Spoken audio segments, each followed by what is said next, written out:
and this is a silent piece, so I can speak during the time it's showing. Wind was my first film, and just briefly, I began as a visual artist, and I studied art history, concentrating on sculpture. And in the 60s, I saw the happenings and collaborations between dancers and visual artists in New York City. And I felt that my sculpture lacked something that live performance or action had. And so I switched. I became entranced with this form because I thought that I could make something. It didn't have to be an object. It could have sound. It could be in space. There could be a lot of elements involved. So this was the first piece, and it was based on my first performance I did, which was in an alternative space. When I began performing in 1968, I worked with other friends who were artists who were also experimenting with performance and dance, and we worked in different alternative spaces, gymnasiums, churches. This particular performance took place in a place called St. Peter's Church, where many performances took place.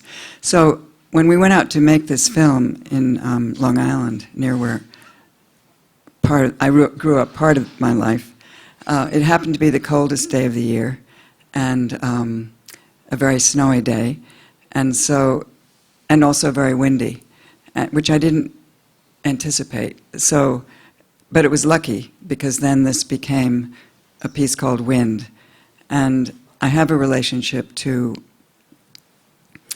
maybe that's a dangerous place to put that. Excuse me, can you take it? I'm afraid I'll knock it over. Yeah. And this piece is very simple, and it's the choreography is also very simple in it, and it's the most, quote, dance-related work that I've done. I think most of you know the history of this form, that in the 60s, the dancers were experimenting with everyday movement. So I was totally untrained in theater and performance, but it enabled me to step right in to this form and not worry about being a trained dancer or a trained actor. So what was important to me when I began was perception and the visual. And I consider myself partly an imagist, and I get that word from imagist poetry, which was a form, something that was called imagist poetry, was written by H.D., the poet H.D., who I'll talk about a little bit later, Ezra Pound, and others. For a while, they made these poems that were called imagist poems that were based on the Japanese haiku. And what attracted me to this form was the fact that it was almost an object in itself, and an image was created by combining two or three images, actually, and you made a comparison. It's like a metaphor, almost.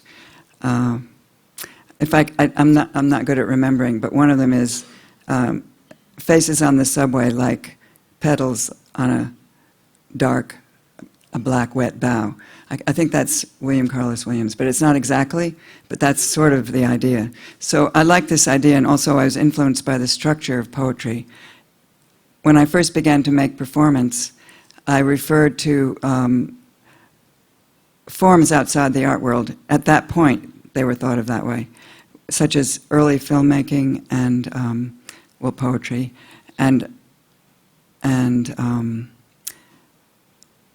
painting and sculpture, well, not outside the art world, painting and sculpture. And I didn't see a major difference between all these forms. And so I brought the language of all these forms together in my work. So, for instance, my films and my performances, I thought of them as films, my early video works. So I was constantly referring to film. The Anthology Film Archives was a few blocks away from my house, so I went there a lot, as did everybody else, and saw a lot of films that way, and that's how I learned about film. So before that, even before I started doing that, I was looking at other films, and it was one of my main interests.